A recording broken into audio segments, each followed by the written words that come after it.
Hey everybody, and welcome back to Fresh Set. I'm Sabrina. And I'm Kevin. And we're back, race 2 in Week China. 2. Week 2. But before we jump in, again, just going to give everybody the heads up of where they can find us. So you can find us at Fresh Set Podcast on wherever you find your podcast, really. Spotify, Amazon Music, Apple Podcasts. And on YouTube at Fresh Set Podcast. Make sure you like, subscribe. Faces. Well, exactly. And if you like, subscribe, share, all that. And then you can also find us on social media where there's, different content, but still podcast stuff. Also at Fresh Set Podcast on Instagram, Twitter, and TikTok. So that's out of the way. Follow us, like us, rate us, subscribe, all that. But that's out of the way. Race 2, China, Shanghai International Circuit. 3 a.m. 3 a.m. Yeah, it's a sprint weekend. Sprint weekend. Which, I mean, last year was a sprint weekend. It was just China fell later on in the year. It was still. Yeah, it was about 4th. 4, yes, it was, yeah. Yeah, it was like 4th or 5th. So it seems kind of crazy that we're on week 2 and we've had 3 races already. When nobody really knows their cars yet. Right. Yeah, it's just insane. But yeah, it was a fun weekend of racing. I mean, again, we've been missing it for so long, and all of a sudden it's like 3 races right away. Yeah. But again, I think it's a little insane for the second race to be a sprint weekend. But here we are. That's it. So with the sprint weekend, we know the format is only one free practice, so FP1, and then we go into, for everybody that doesn't remember, we go into sprint qualifying, and then the sprint race, and then after the sprint race, we have regular race qualifying, and then the race. So yeah, and this one's a little bit like, this is also a brand new tarmac. So you have a sprint race, you have sprint quali, you have sprint race, regular quali, and then the race after that. There's not a lot of rubber put down, so it's still quite a slippery surface. And this track whines like it is a Chinese dragon when you go through that first corner. Honestly. Well, and I think what's interesting too, and we saw this with the new tarmac, with everybody getting used to still their cars, getting used to the track again, the speed, everything, the twists and turns, is in free practice, everybody was going off. And it doesn't matter if you were a Max Verstappen, a Lewis Hamilton, or Isaac Hadjar. Everybody was going off. It's funny you said Hadjar because he had the same issue, like in practice, I believe it was. I don't think it was. It might have been in the sprint quality. I can't remember. Either it was early on. It was the same thing that happened where he ruined his race on that formation lap in Australia, where he was just in a nothing part of the track, just trying to give it a little bit of gas, and he slid out. Luckily, he hit nothing. He just ended up in whatever gravel or just on the off run or whatever it was. But it was the same thing, and he must have been like, God, not again. Like this has got to be, like, am I ever gonna have one? Not a weekend without one of these? So the sprint weekends doesn't give a lot of practice really to the drivers, but everybody, I was kind of nervous for what qualifying was going to look like because everybody was just going off. But then we jump into sprint quali, which was again super late for us, which admittedly I didn't watch because again it was just so early. I caught the first 10 minutes. Okay. Fell asleep, woke up, and was still on. Yeah, there you go. You're like, oh, this is still going? Still Q1? Yeah. SQ1? It was actually a replay. That's how long I slept. Yeah. So we go into SQ1 and we have I don't remember what the results were or just the results in general for yeah, I mean, sprint so you're gonna see. Oh, I'm in the regular qualifying here, but the big thing that comes out of this is you really see Lawson. Not only does he not make it out of Q3, which is one of the big reasons. Q1, I always do it. Q1, which is one of the big reasons we saw Checo not get renewed, actually bought out. Yeah. Is because he wasn't creating that result, and he was always starting from the back, and he was always having to fight his way up. Yeah. Liam Lawson not only doesn't get out of Q1, he starts 20th. He can't even put up the fastest time. I think it was the sprint qualifying. I think he had his last lap time deleted. It was one of the two. Spoiler alert: he doesn't even get out of Q1 in qualifying. Yeah. But it's just such an underwhelming performance. Now, after sprint qualifying in Q1, after sprint qualifying, or it was either sprint qualifying or the race itself, the sprint race itself, the whole talk is around it's a difficult car to drive. Mm-hmm. And we'll talk a little bit more about that after. Yeah. But their tune changes over a couple of days. Let's just put it that way. Yeah. Well, and I think giving Lawson a little bit of grace. Don't do that. This is technically his third time it's not his third time, but this is his third race. So for people to be kind of jumping down the throats of, and we'll get to that, but it's his third race in the Red Bull. Yes, in the Red Bull. Third race in the Red Bull. This is technically his 9th qualifying. I don't know. There's probably another sprint in there somewhere. Yeah. It's his 9th race weekend. Yeah. So if you're in the, quote unquote third or fourth fastest car, you shouldn't. You could at least make 16th. Just get knocked out. Well, you should. Because if we, and we're kind of going back into me being the driver that I am. Yeah, but kind of just going back to, this would be last year, last year, one of the races that Carlos missed last year at the beginning when he had his appendix. You have Ollie Bierman, Saudi Arabia. So we have Ollie Bierman jump into the Ferrari, never having driven an F1 car at this point. He's driven F2, but it's a different beast. And in the he didn't get a podium like the Ferraris were getting, but he was still able, never having driven an F1 car before, he was still able to keep the Ferraris in the top 15 range. And this is while he was getting his head banged around the side. Yeah, exactly. If you remember. Yeah. And then you kind of think, okay, now Liam, a guy who's been in an F1 car multiple times over a few different years, because he did step in when Ricciardo broke his wrist 2 years ago. So he should be able to keep the car. Like you said, if it's a top 4 car, he should be able to keep the car where it's supposed to be. Okay, maybe he's not on a podium, but he still should be in top 10. If we're, thinking about this practically. But yeah, so then he's out in SQ1, and then we move on to SQ2, normal people in and out at that point. And then SQ3, and you have the results in front of you there. Yeah, in SQ3, we actually have Lance Stroll making it into Q1. Q3. Damn it, I'm never going to get that right. No. He makes it in 10th, albeit, but he beats out Alonso, who is going to start 11th. Albon, as being the Williams driver, who's starting to show more consistency, the more consistent results out of the two, which we thought it was going to be the other way around. Yuki, who's showing again into Q3, his second qualifying in a row. Antonelli, and we're talking about a rookie who's getting into a quick car. Antonelli's putting it in, not just barely into Q3, he's getting 7. Yeah. Right? And this is not like it. We look at qualifying. Okay, race pace and quality is different. At quality, you are going flat out as fast as you can and taking the reins on that car and trying to tame it, as it were.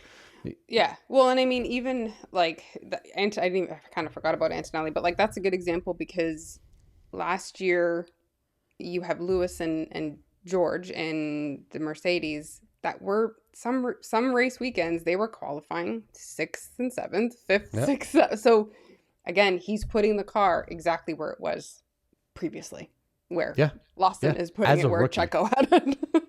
Yeah. Yeah. So, anyways, go on. Sorry. Yeah, no, and then we have shocking Lando. This is actually it was Lando. Now that I'm remembering correctly, he had his last lap time deleted for track limits in SQ3. And so that's why but I don't know if it was. I think he was improving slightly, but it was deleted. George, who's just driving the hell out of this Mercedes, puts himself into fifth. We have Charles putting in the fourth, which is decent. It's behind Piastri, who's in the fastest car. You got Max, who puts it into second in a car he's struggling with, or at least is struggling for pace. Yeah. By his own admission.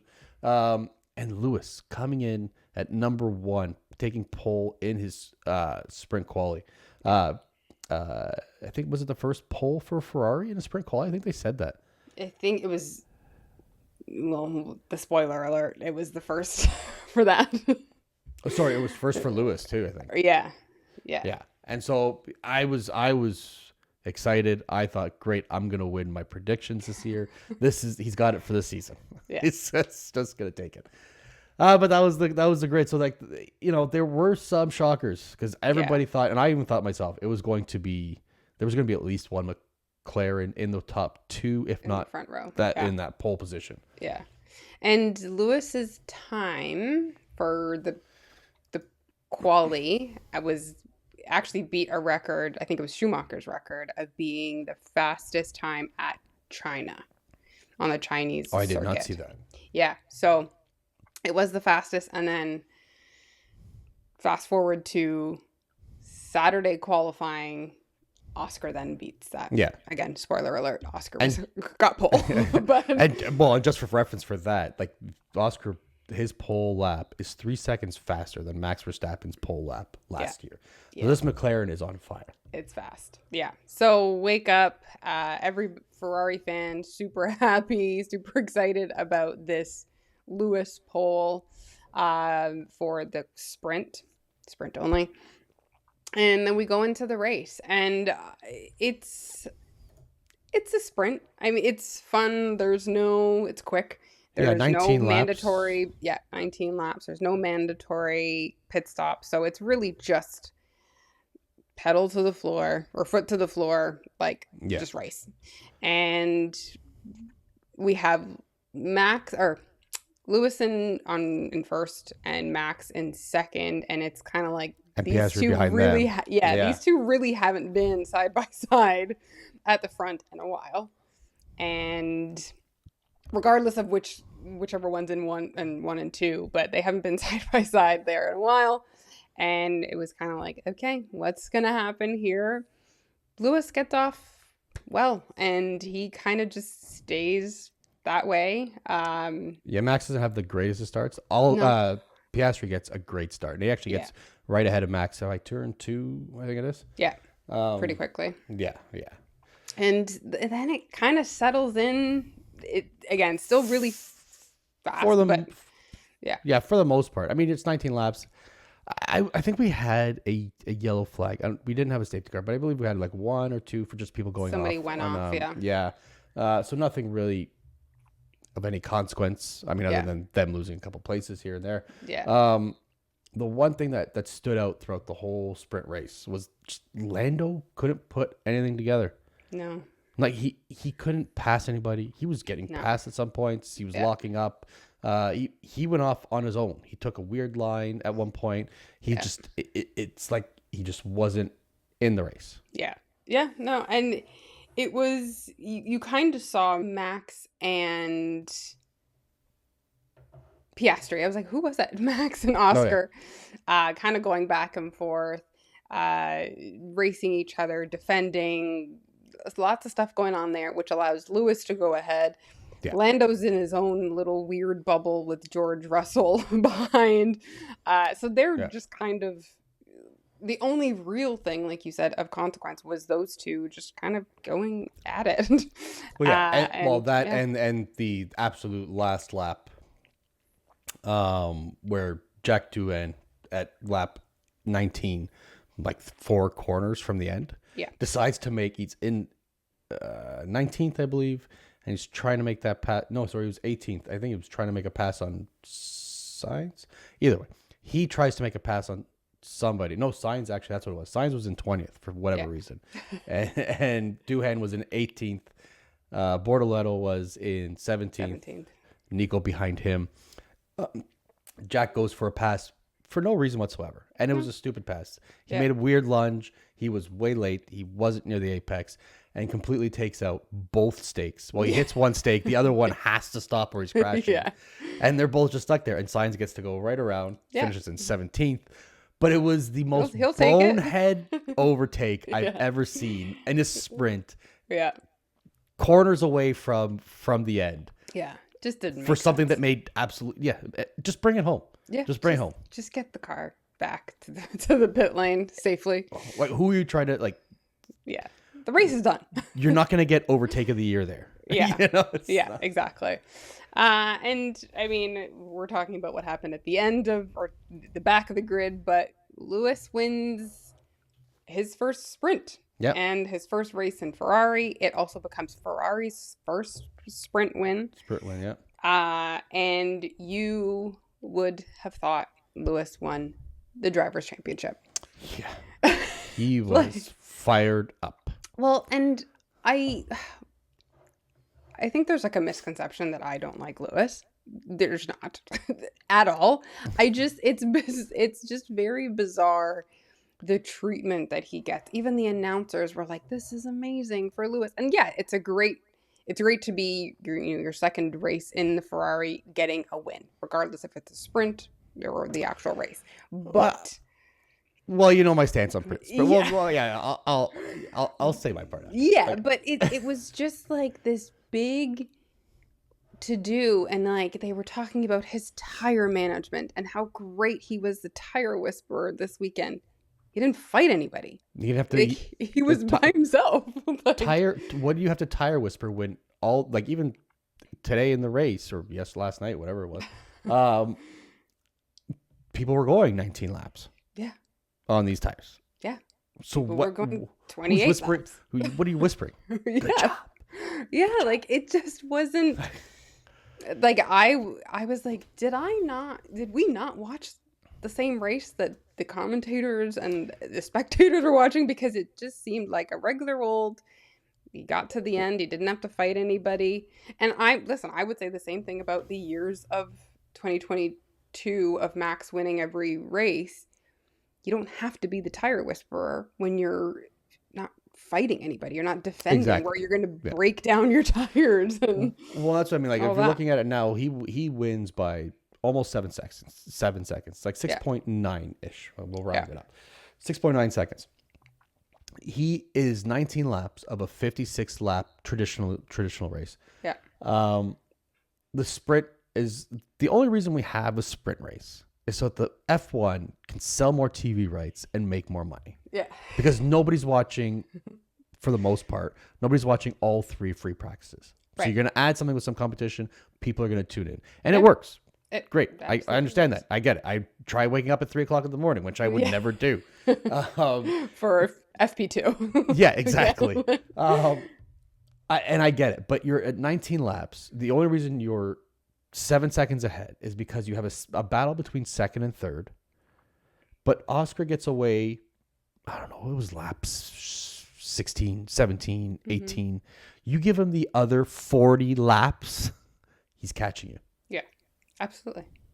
You put a pit stop in there, you're done. And you come out in your interviews and you say, you know, everybody has been putting me down. There's been a lot of bullshit. I'm paraphrasing. Yeah. I can find out. I don't really care to find out exactly what it was. Yeah. But he felt like so vindicated for all this stuff, and I get it. You're probably sick of hearing all those things. Yeah. Nothing against that, but it's a sprint race. Yeah. Calm yourself. There's 22 races left. Yeah. 22 full Grand Prix left. Yeah. And as we'll see later on, it doesn't get easy. It doesn't go so well. So Yeah. take the sprint win, but let's not say get thank too you, ahead of Shisha, and ourselves. let's move on. Yeah, honestly. So that was kind of the sprint. It was just weird overall. Jumping into qualifying for the actual race. We're not going to spend too much time on qualifying, but a lot of the same. Lawson again. Qualified 20th. Qualifying 20th, yeah. And then we have, and this is my favorite part of the weekend, but we have, they have qualifying, they have all their whatever, they show everything. And then afterwards, when you're watching Sky Sports, they have Ted Kravitz, who is a commentator or pundit for Sky Sports, and he has his Ted's notebook where he just reviews the rest of the weekend, whatever. He ends up catching Horner coming off of the pit wall, and he asks him, well, what's going on? Because the intent was you got rid of and he throws a lot of salt in this wound. Yeah. Says you got rid of Checo, you paid for him to leave because Liam was supposed to be faster. Mm-hmm. So what's going on?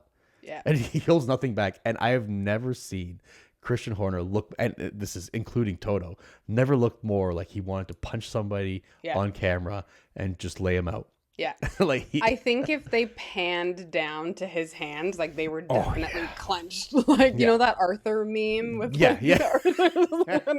just clenched fist. Yeah, just absolutely. Ted Kravitz will never be allowed to talk to Christian Horner again. No, never. He will not take a question. Yeah. No. He's done. He'll talk to everybody else. He's not talking to Ted ever again. Yeah. So Lawson out again in 20th. So this is now third race in a row. Yeah. I think he qualified 19 in Australia. 19 or 18. I think he had qualified 20th. Not in Australia. I think he was 19 because 19 because his average now for qualifying is like a 19.3. Okay. I did the math. Okay. Checked it myself. So he qualified 19th and then 20th these last two. Yeah. Crazy. Again, not even there's just not even like 16th. That's what I mean. Like you could be on the bubble in 15 and somebody pushes you out because they had a great lap. Yeah. That's not a great result. But different. Yeah. Different. When we have the stakes finishing ahead of you. And nobody can actually push you out of your place because you are last. Yeah. Nobody is feeling threatened. Yeah, something's wrong. And then we go to, again, like you said, pretty much the same. A lot more of usual. A little bit. We have a great showing by Isaac Hadjar coming back and finishing, showing up in Q3 and actually beating out Yuki in 7th, and Yuki was in 9th. But again, the other kind of anomaly is Sainz. Sainz out in Q2 again, second weekend in a row. Yeah. And then and Albon making it into Q3 and it's 10th, not by a lot, 7/100ths. Yeah. But still. Yeah. Yeah, I mean, we at one point were thinking that that's where the Williams would be in the out in Q2, but we didn't think it was going to be Sainz that would be out in Q2. So nothing against Alex, just the more experience. Well, especially the way they had the showing in Australia and then all the testing. Yeah. It all kind of pointed to like, no, it's not that Sainz was going to be the savior for Williams. Right. But he would have edged out Albon. Yeah. Yeah, exactly. And then we go to Q3 where we have Oscar pole. Oscar's pole, and the big kind of surprise is actually Oscar and Lando won too. Yeah. Lando's on a flying lap. And for some reason he figures, I don't know what the reason was. He just at the last corner peels off into the pits. I don't know if he was told to or he thought he was going to be safe. George Russell just edges him out by 7/100ths of a second and splits the McLarens. McLarens. Yeah. In a Mercedes that has no business splitting the McLarens. No. With how fast they are? No. No business. Yeah. And I mean, we kind of mentioned it. George is driving the wheels off the car and keeping his head down. I think that's one of the big things with when people are successful in Formula One, someone like Oscar, like just keeping his head down. Kimi last weekend, keep your head down and just drive. Which we're hearing a lot less from Russell on the radio. Yes, yeah. Doesn't mean he's not talking, but we're just not hearing. They might just be broadcasting it. Who knows? Yeah, but exactly. So yeah, and I think I saw that was Oscar's first pole. First Grand Prix pole. He did have pole in a sprint. Okay. Yeah. So, So then we have 3 a.m. for us. And not watching for me. Oh yeah, I woke up at 2:45. Got to watch the anthems.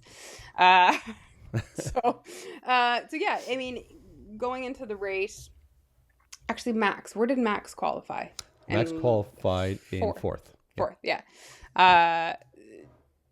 So I mean, it was just kind of we're seeing Max consistently in that fourth. I mean, other than the sprint, but he's kind of sitting there. Well, that was the other kind of surprise. That's the other surprise is where we have the Ferraris have such a great showing on the Thursday. Was it Thursday? Whatever day it was, Thursday night. Thursday for Friday, whatever. It doesn't matter. On the in the sprint quali, they're fifth and sixth in this one. Yeah. And by a lot. Yeah. Like they're almost 3/10 behind Oscar, George, and Lando. Yeah. Well, and what's interesting is during preseason testing in Australia and Australia practice and quali and, the sprint, obviously this weekend we saw Lewis win. The Ferraris have pace. They're fast. They're just, something's always happening. Someone's always is a little bit faster. They're getting jumbled up in traffic. They're just, the Ferraris are fast. Something's just kind of keeps getting in the way, which continues to get in the way for the rest of the Chinese Grand Prix. But I will say they do have good race pace as long as their drivers can keep it there. Yes. And because we saw Charles in Australia who probably had more in the tank, and he wasn't. I don't think he was on his game. Yeah, no. So the race starts, and it was a pretty slow start for Oscar, but he was able to keep the lead. Yeah. And Lando gets very quickly into P2. Like George is there, but he's like, no, thanks, I'll take that. And I think it was corner 2, might even be 1. Charles and Lewis come together, and it actually breaks Charles' left front end plate. Wing end plate, yeah. Wing end plate. Yeah. And spoiler alert, Charles goes the entire race without fixing it. And there's no damage. It broke right off. I mean, there was damage, but it broke right off. But it didn't cause any sort of slowdown, really. Well, you can see that. You see that. I'm sure his what do you call it? His steering was suffering quite a bit. Yeah. Because that was not a balance front end. Because you can see the difference when he's under full throttle, basically going out on a that thing's almost hitting the ground. Yeah. He comes into a braking zone and it comes up about 3 inches off the ground. It couldn't have been fun, especially on a windy track like this, to kind of handle that throughout the race. Yeah. And he does that for the next 55. Yeah. He stays with it. And Max tries to get him out. Yes. Max is like, it's broken. Max notices it. He's like, his wing's broken. Get him out. Broken. Black and orange flag. Yeah. For anybody who doesn't know, black and orange means you have to come in for service because there is something that could cause danger, fall on track, whatever, or debris or whatever. Yeah. And Max also trying to get him out because very quickly Max is down 2 spots. Drops 2 in the first 2 corners. Yeah, and he tries to fight it back, and he kind of struggles a little bit, and he kind of stays in 6th, I guess it is, for a little bit. And then on lap 5, we see a lot where we hear, I can't remember who called it. I think it was Max. I think it was Gasly. that Alonso's brakes were on fire. Yeah, it's Gasly, I believe. Yeah, it says Alonso's brakes are on fire, and you don't really see it until you're a little bit behind the car. And you don't even see a fire; you just see that blue smoke. Yeah. Yeah, coming out. So he retires the car, and yeah, I mean, then the race kind of settles, and it stays settled for a while. Ferrari was not calling for the Ferraris to switch, although I thought Charles did look like the faster, even with the broken end plate. I thought he looked faster. His timing was a little bit faster as well. Fred Vasseur commented on this. Did you see that? No. Did you happen to see this?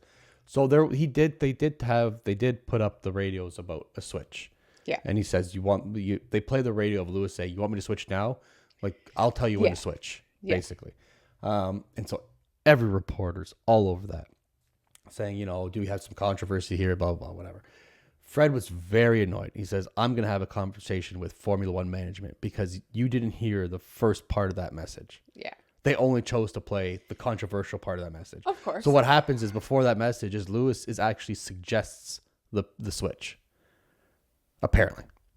Okay. So Lewis says we should switch, maybe whatever. Maybe he feels that Charles has more pace, whatever. And then he says, and then maybe the call comes in to switch, and he says, "Well, now you want to switch?" Like it's a little bit later on, like a lap or two later.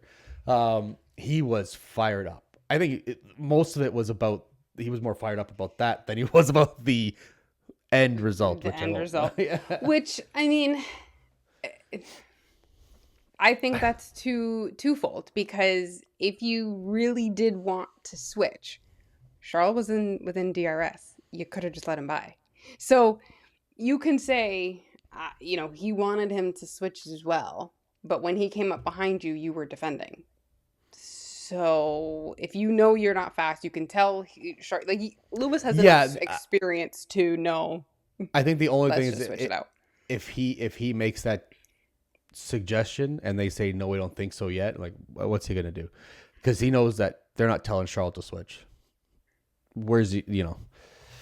Because then all of a sudden you have that issue. Like all of a sudden he decides himself that he's gonna let him go by, and then there's no brake lights. Charles ends up in the back of him. We've got some damage, and then we've got Lewis taking a penalty for braking earlier, and then he's got but then he gets a penalty from the FIA as well because he broke. He was braking earlier, but and then I mean, eventually, like not long after that, Charles does get past him, and he does kind of take off. Quick. Yeah, he just goes. At one point, he's like 6 seconds ahead with a broken wing. Yeah, and that's why I was like, his pace was still there.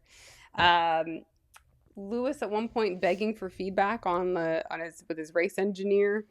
Then they give him some feedback, and he's like, "You told me that already." So just again, just the funny Lewis feedback with the radio engineer situation going on. But then later on in the race, we also see Charles is talking to his race engineer, and he makes the same comment. "You already told me that." So is Ferrari having an issue with Alzheimer's? No, because we also see Alzheimer's. we also see an issue with maybe not just forgetfulness, but we see I think they're overplaying now the controversial messages between engineers and drivers, because we see with Albon too. Yeah. Where Albon he just gets frustrated with engineers, like leave me alone. Like I can do it. I know what I'm doing. I'm the best guy here. I'll tell you when what I need. And same thing with Yuki saying like they tried a strategy, says I want to try this. He's like, okay, fine. But it's almost like they're overplaying this after they got called out for focusing on Lewis last week. Which was also interesting, because when we then see Lando's radios, which we saw a lot of Lando's radios today, to the point that I was like, I'm tired of hearing Lando's. I'm tired of seeing it and they were useless radios. Useless. Absolutely useless. We think you have the pace. The only thing that was useful was when you get near the end of the brakes or the end of the race and you had brake issues. That was interesting. But everything else was like, we think you got the pace. Yeah. Keep going, buddy. And so it was just interesting to see, like you said, to see all of the other ones being so inflammatory. Yeah, and like it was all the like worst part of the conversation. Yeah. And then Yeah. Lando's were like, "You got this. Go for it." Like Yeah. it was really interesting to see that. I think a little bit of that Netflix influence is kind of starting to creep into the attitudes of the drivers, where they're just sick of the manufactured drama. Yeah. And they're just like, well, just give us the whole. If you're gonna do it, give it the whole story. Yeah. Yeah. Or don't do it at all. Absolutely. Yeah. I mean, the other thing with another radio that was really funny, Bierman had a fantastic race. Bierman is making overtakes that he should not be, just because of the car he's in, And a Haas, yeah. being a rookie, but he's making some insane overtakes. And every time he passes somebody, he's like, ciao, ciao, ciao. I don't know if you saw that. Technically, the highest finishing Ferrari driver. Yeah. Yes. Ferrari engine driver. Yeah. Of the day. But it was just so funny. Like, yeah. And he said it with every car he passed. He was just like, oh, and they asked him on F1 TV today. Yeah. It was like, they asked him, what was all the chow? He's like, I'm just having a good time. Yeah. He's here for a good time. Yeah. Better than Liam giving everybody the finger. Yeah, honestly. lap 48, Yuki's front wing just snaps. No contact that we saw. It could have been that he went over a curb or something. His front wing snaps, and he was kind of in a good spot too at the time. I want to say like 8th or 9th there. Yeah. At some point. I think it was just ahead of Behrman. Yeah, and because of that, he would have been shown the black and orange flag. And orange flag because his team called him in right away. Yeah. It was in danger of it was right under his tire and damaging his floor, flying off to somebody behind him. Yeah. Yeah, totally. So it was good that they called him in. I think he would have if they didn't, he would have got the penalty for it. Yeah. Doohan, and then again, the race kind of gets, it wasn't the most exciting, or everything kind of stays where it is. And then we see Doohan and Hadjar having awesome racing. Yeah. Like those two are just going back and forth. Doohan with this late braking weird lunges again, which he forces another driver off and gets a 10-second penalty. He got a penalty. Yeah. So was that against Hadjar? Yeah. Yeah, that was against Hadjar. But he also had, so that one was where they went off, but he also had a penalty, or, oh, my camera's just falling. He had under investigation for braking under, moving under braking, which he didn't get anything for, but it was a late lunge. Oh, God. But just seeing the two of them, and it's like, okay, you have these two rookies that, were just kind of racing against each other in F2 last year. Yeah. They know how each other drives, but it was kind of nice to see them. I mean, they're fighting for 14th and 15th, but it was at least an exhibition of what they can do and what they're now doing in these cars. 14th and 15th, that's probably where those two, maybe the Alpine should be a little bit higher up, but that's one of them was. That's kind of where we're expecting those to be, but and then we kind of, at this point, we're getting to the last, 6 laps or so, and we hear Lando's radio that is like, we have a braking issue. Yeah, Lando calls out a braking issue, and he's worried that it's either his brake ducts that aren't working properly. He's haven't really pressed that. So what he said was a long brake, so he's having to really push that brake. Yeah. His pit wall comes back pretty quickly and said, "Don't worry, it's not your brakes, it's just your pedal." Yeah. No problem. But then they come back 2 laps later and be like, "So we expect that your brake's going to get longer, but lap by lap." And he's 12 laps left in this. It gets to the point where he's in the last 2 laps, something like that, and he's no longer braking. No. He is just taking his foot off the gas. Off the gas. Like 100 meters away from this turn so he can slow himself down. Yeah. And because it's just not working. And I mean, he is braking for a while, and the team keeps saying, "You've got to stop." Yeah. He's like, "What do you mean I've got to stop braking?" I mean, thankfully, he didn't have any pressure of somebody right behind him. He had a little bit of space. Yeah. But and he would keep braking, and the team would come back, and the urgency and the like fear Yeah. in Will Joseph, his engineer's voice was kind of like, Lando, we just want you to finish second, then not at all. Like, Yeah. this is now critical. Please stop. So that's like you said, when you see him essentially stop using his brake. Yeah. And I would love to hear what George's radio was at that That's point. what I want to hear. Like Toto's telling him, like, he like, get your ass moved. Yeah. Because he's got about a 7 or 8 second. Yeah. I think it was almost 8.5 seconds. Yeah. On George at this point. Mm-hmm. He finished a second ahead of George. Yeah. And it was, I mean, you could hear Crofty and Brundle being like, is this going to be like a photo finish for second? Yeah. Like, are we about to have George come and get the second place? Oh, another lap, and George easily takes second. Yeah. And Max is right on his ass. Yeah. And I mean, lap 53, I think, is when Max finally gets Charles for 4th place. Yeah. And Max's pace, he turned his pace up halfway through the race because he was kind of struggling for a bit. And I don't think he was struggling. I think he just played the rope-a-dope. I think he just held back. I knew he had no chance to probably not make a podium. Yeah. So he knew, he's like, I'm just going to save my tires. It's going to be a one-stopper, and then I'm just going to give it the last 10, 11 laps. Yeah. And he did. And he did. Yeah.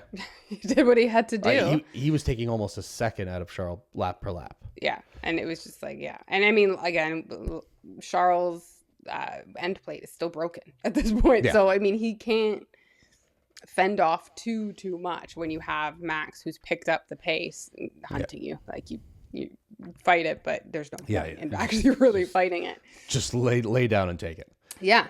And then we have Oscar kind of safely come in to win the Chinese Grand Prix. And we kind of see some emotion from him. He, does a fist up in the air in the car when he's doing the cool down lap. And we have Lando in second, so then McLaren 1-2, and then George safely takes third. Max takes 4th, Charles 5th, and then I don't remember after that. Charles 5th, then Ocon, who quietly takes a great 6th in the Haas. Yeah. Antonelli behind that. Lewis was in there somewhere. I don't know exactly where, because it doesn't have. We'll get into why. Yeah. The official race ending results is Ocon, Antonelli, Albon in the 7th, Behrman in 8th, Stroll in 9th, and Sainz making points in 10th. Yeah. So yeah, I mean, very. Yeah, and then let's get into it. Yeah. So a couple hours, or right away, or pretty soon after the race, it's known that Pierre Gasly, Charles Leclerc, and Lewis Hamilton are being investigated by the FIA. Don't really, because the race at this point is over, so you don't really have all the details of what the investigation is. Yeah. But something's being investigated, and stuff starts to happen very quickly after that. You learn it's a weight issue for Charles and for Gasly. Yeah. I'm pretty sure. And then I think Lewis is the one that we don't find out. It was the skid plate. Yeah. And shocker, all 3 DSQ'd, disqualified from the Chinese Grand Prix. Yeah. So that's a double DSQ for Ferrari and 1 Alpine disqualified, which means no points. Not that Ferrari had a lot of points in this race, but to have both Ferraris out is not a good look. Not okay. So, and I thought it was wrong. So, we can kind of give an explanation of why they were at this point, and it's actually worse for Pierre Gasly than I thought, because this is traditionally, well, not traditionally. I think that going into a lot of people were going to think that this was going to be a 2-stop race, just from previous practices and whatever, just estimated data. Once they get into the actual the race, their data kind of changes because I think everybody starts on a medium except for 2 drivers. I can't remember which 2 there were. There were 2 that were on hards. Everybody else must have seen that the hard was not grading as much, was doing pretty well. So they thought maybe we can turn this into a one stopper. Yeah. The Racing Bulls, for some reason, stick with their plan, go on the 2-stop, whatever. They end up making points because of the disqualifications. But everybody else kind of goes to a one-stop. Traditionally, also in the Chinese Grand Prix, it's almost a guarantee there's going to be a safety car somewhere, and you can see that especially going through the first couple corners in the first couple of laps. Everybody's kind of bunched up. So I think everybody's kind of betting on this pit stop. So they load their car with a little bit less fuel, so they can save some weight. And if there's no pit stop, you're not getting, that kind of relief in graining that you're usually getting. Yeah. So what happens with Charles and Pierre is that they go on this one stopper, they go long and they go early. Pierre goes at lap 10. Yeah. And goes another 46 laps on his tires. And what did I say was 15. Charles in 15. Right? Lap 15. Lap 15. So he's going another 41 laps. So once they change Charles' wing to actually get the actual proper amount of weight on there and drain his fuel, Charles specifically, I don't know exactly what it was for Gasly. Charles was 1 kilo off because it's 800 kilos you have to finish the race with in your car, bare bones, with the tires on. He was at 799, so 2.5 pounds, basically, underweight. And that was because of the length that he had to go. So I'm assuming Pierre would have probably been, somewhere around there. Yeah, like 798 or something. I'm sure he had a little bit more graining or a little bit more dag. Yeah. And Lewis was just his. I don't know if you saw what the actual measurement was. 0.5 millimeters. Yeah. Lower on the allowable, so it's 9 millimeters of your end plate has to be left. He was at 8.5, 8.6 in some spots. So Lewis is, for all the posts we saw before the race, his wood was just a little bit too short. Couldn't resist. I couldn't resist. There was so much focus on Lewis's wood before the season started. I had to. Yeah. It's not as big as we thought it was. I mean, I could put up. Or he needed it to be. I can put up the leather photo. Okay. It's not as big as he needed it to be. Yeah. Oh shit. Yeah. Okay. Yeah, and that's and that's a combination of things. Like they were running their car too low, so when he goes over the curbs, that thing takes a big beating. Yeah. Whatever it is, and so he's got more wear and tear on that wood skid plate at the bottom of it. Yeah. It's a Ferrari fuck up. Both of them. Yeah. Yeah, and I mean you see the drivers drive on the gravel to pick up some extra weight. I mean, Charles wouldn't know that he's that close. He needs a couple more pieces of gravel, some dirt, some rubber, but it's not his fault not to pick that up. No. It is 100% the when he was called in for a pit stop. Yeah. And them probably not filling up as much fuel as they thought because they thought they were going to get a safety car, therefore not wasting as much fuel. It was a strategic play by Ferrari.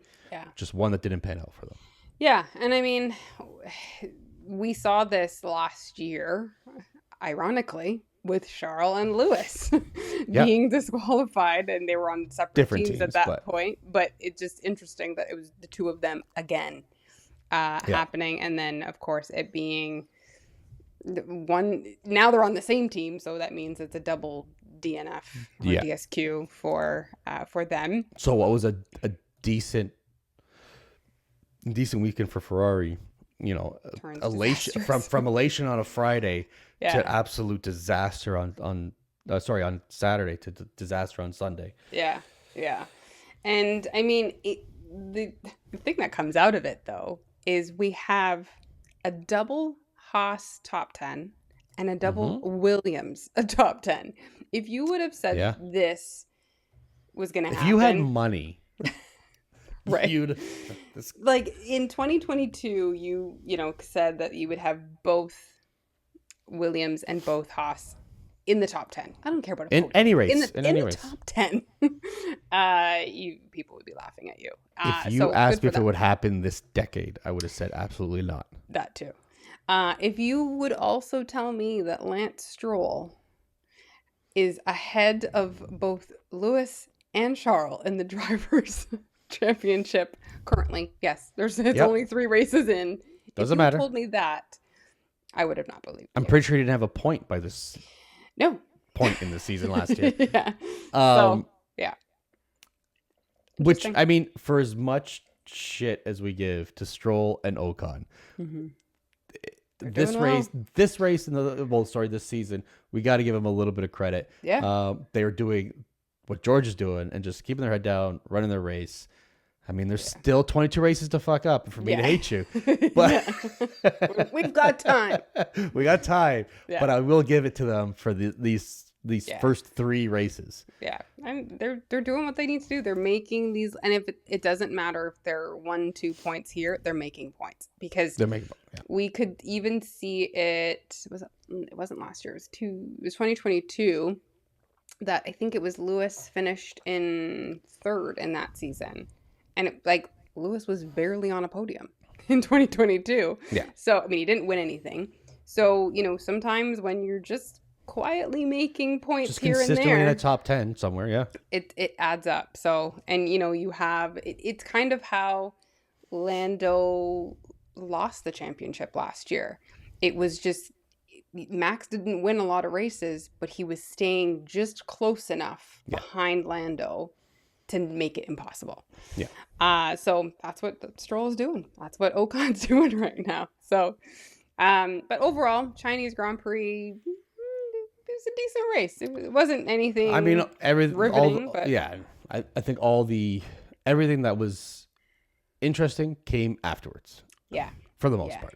Yeah. For the most part. It came from Lando's brakes onward. Yeah, exactly. Basically. Exactly.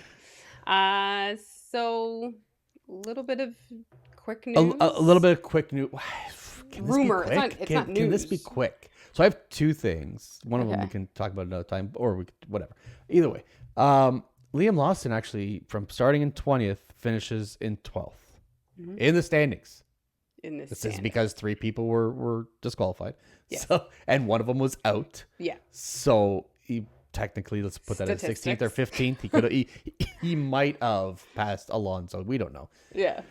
Excuse me. But statistically, he is 16th. So the rumor is, and this is like from everywhere. It doesn't feel like a rumor because it's not like one place is putting it No. out there. It's everywhere's putting it out there. It seems like there's going to be a meeting this week, especially the off week in Milton Keynes, about what to do going forward. Obviously, because they're just hemorrhaging points at this point. Yeah. And I just got to stop putting point after point. But either way, the rumor is that Yuki will be. It's almost certain that people are saying that it's almost certain that they've already made the decision that Yuki will replace Liam as early as the Japanese Grand Prix. Which is in 2 weeks. Yeah, which is in 2 weeks, which is why. Yeah, I did see one place say that they were trying to sign Colapinto, but would have to be on loan, and that would have to require a deal between Alpine and Williams as well. I think that's a little bit far fetched. I think the more likely thing is that Liam Lawson drops back down to the Racing Bulls. Yeah. Which, if true, I think poses more danger on track than anything else. Absolutely. Because if there's ever a moment where, and we saw it last year with Checo and Liam, if there's ever a moment where these two have to be, after a pit stop or whatever, they're fighting for a position on track, there is going to be contact. There is going to be somebody pushing somebody off track. Yeah. Most likely Liam pushing, because we've seen that and it's happened. Yeah. Yeah. I think I agree with that. because and this is where I can agree with Zach and other team principals that complain about having essentially two teams, like Red Bull essentially having two teams within the sport, is that it does create a little bit of drama, which is obviously the good side of it, but it makes it a very dangerous place to be for the drivers. I think it's a bad work environment, especially if they are going to switch them. It's going to be a bad work environment. Yeah. It's just, I don't think it would be the best thing. If that's the plan, to take Liam out of the car, unfortunately, I'm not a Liam fan, but unfortunately, I don't think replacing him and putting him in the RB is going to help you out. No, because had they not had two teams, he would have been out. Right. He'd have just been gone. Or you're going to be our reserve driver, take it or leave it. This is what's going to happen. Yeah. You don't have in any other sport, no team has their farm team or their call-up team or whatever in the same league. Yeah. It does not happen. No. For this whole point. Yeah. Right? There's one for development and the other one is the pros, and you either make it or you don't. You can get that set back down, but you don't stay in the same series. Yeah. And I think one thing that's also going to make this really difficult is a bit of Liam's attitude. 100%. I think that is not a bit. That is the number one problem. Like Yuki, and maybe Yuki's the one that's just kind of, stay on his, P's and Q's right now. But he has been saying, it would be great if I was able to switch over. Like, people are asking these drivers about this stuff. And he's like, it'd be great. Like, of course, I would want to be in the faster car. Of course, that would be great. They ask Liam similar questions. And Liam's like, well, I'm faster than Yuki. Well, I'm better. I was better in F2. I was better in F3. And it's like, well, he ain't better now. And he's in the slower cars. So he went from this humble rookie in the Racing Bulls or V-Carb last year, and then as soon as he got this seat, he just became this absolute egomaniacal tyrant. Yeah. He even says in the Drive to Survive series, it's frustrating when I'm watching drivers underperform.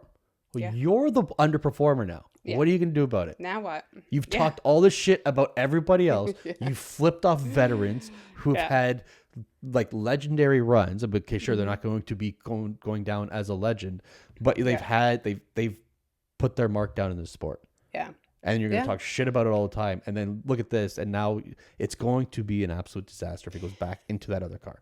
Well, and which is why I think they're going to try and talk about Colapinto. I just don't think that deal's going to be there. Yeah, and I think also this is also backfiring on Marco, because Marco has made some nasty comments about other drivers. Forget the Hadjar situation, but just talking about Yuki. Talking about Doohan. Yuki, but he's made all these comments about these other before the season started. Yeah. Now your driver that and we talked about it last week or 2 weeks ago. The comments from Bortoleto.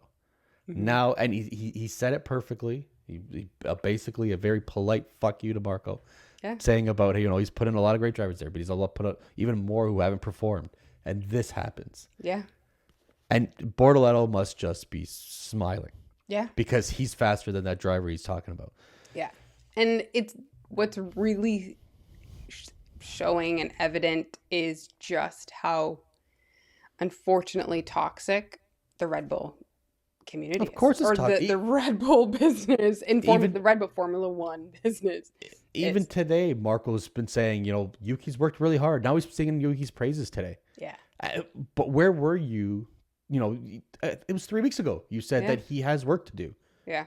He's not at that level that we need him to be. Yeah. But now all of a sudden he is. Yeah. Like, come on. Doesn't make sense. Yeah.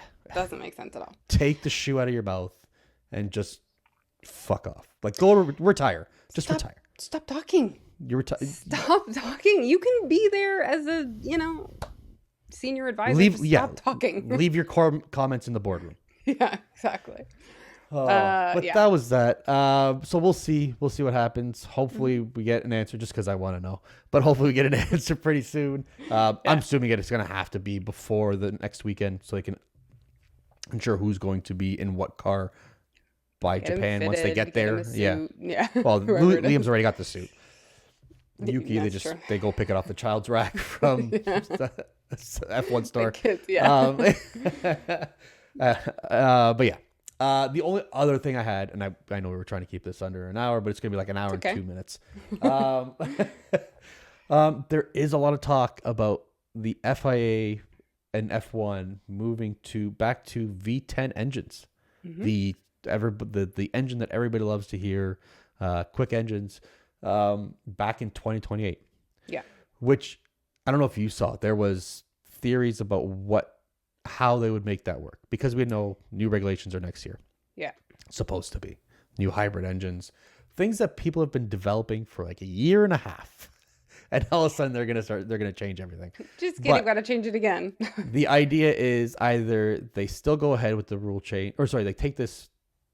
Yes, sorry, they go ahead with the rule change in 2026 and they just scrap everything till 2028, or in 2028 if they go back to a V10 engine, or they just carry these regulations that we have now, scrap 2026's regulations. So throw everything out that you've been working on. And then you move to new regulations, V10 engine in 2028.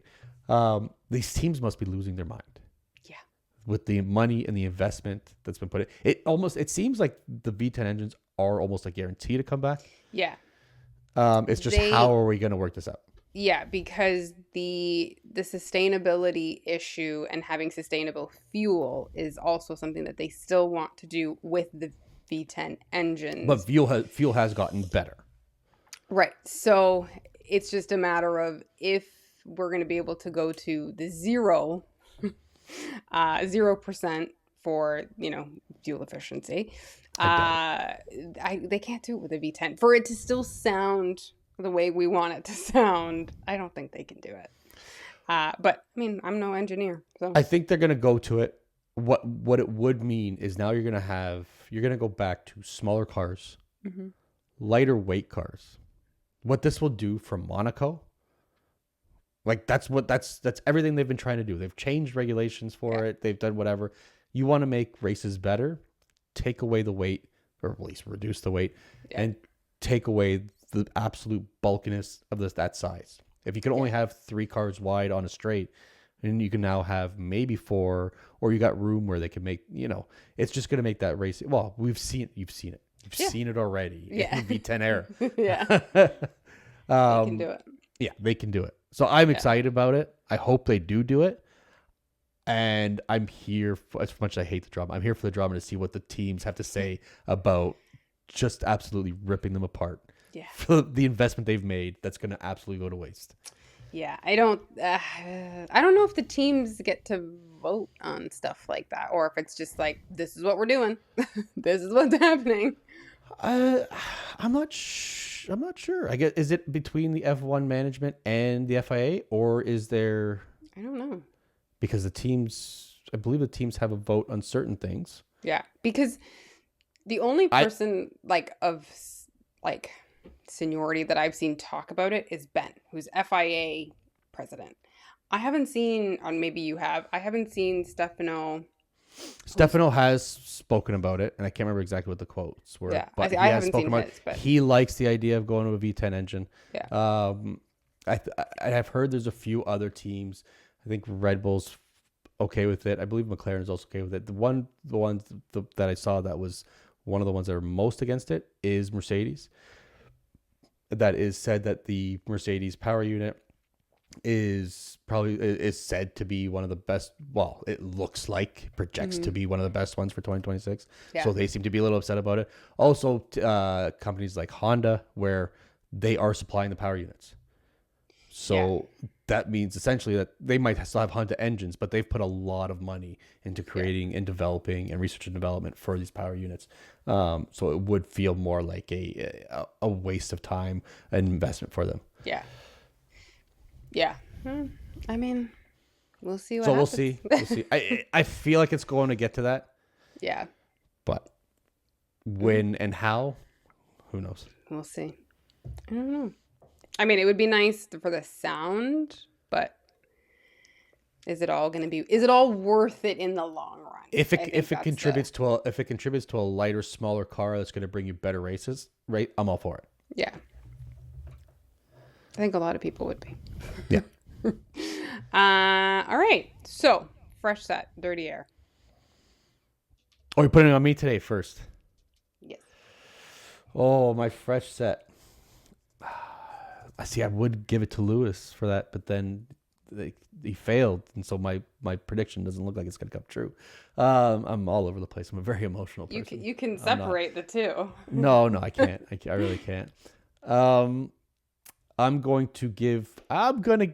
never done it, so I'm gonna give my fresh set to Ocon and Stroll this week. I have to. Not that I would give him my driver of the day, but ran good, clean races. They've been consistent over the last couple weeks. Again, they're not making like these fabulous overtakes or anything, but they're it's a marked improvement over the last 6 months, 8 months, whatever. Not that long even for Stroll after beaching himself, but a marked improvement over what it was. If we're not talking about you, it's probably a good thing. Yeah. So probably. They're going to be my fresh set this week. All right. My fresh set is, I'm going with the rookies. All the collective of rookies. Including Doohan? Yeah, I am going to include him in it. I'm specifically going to go Bierman. Obviously, we know I like Bierman. But I think today's race, for sure, he drove the wheels off that car. Like, he was doing the overtakes. And actually, we're seeing it. We're seeing him drive a car that he's doing well in. And, it's not a car that has been doing the greatest. So he's kind of picked up where the Hulkenbergs and the Magnusens left off towards the end of the season. They were kind of doing well in the car. So, and then I just think like the rookies in general, like the Doohan Hadjar battling that we saw, Antonelli being consistent. Who am I missing? Bortoleto. But I mean, they're still doing well, and I think. Well, I was thinking they would all be kind of sitting at the bottom, but they're not. They're kind of scattered.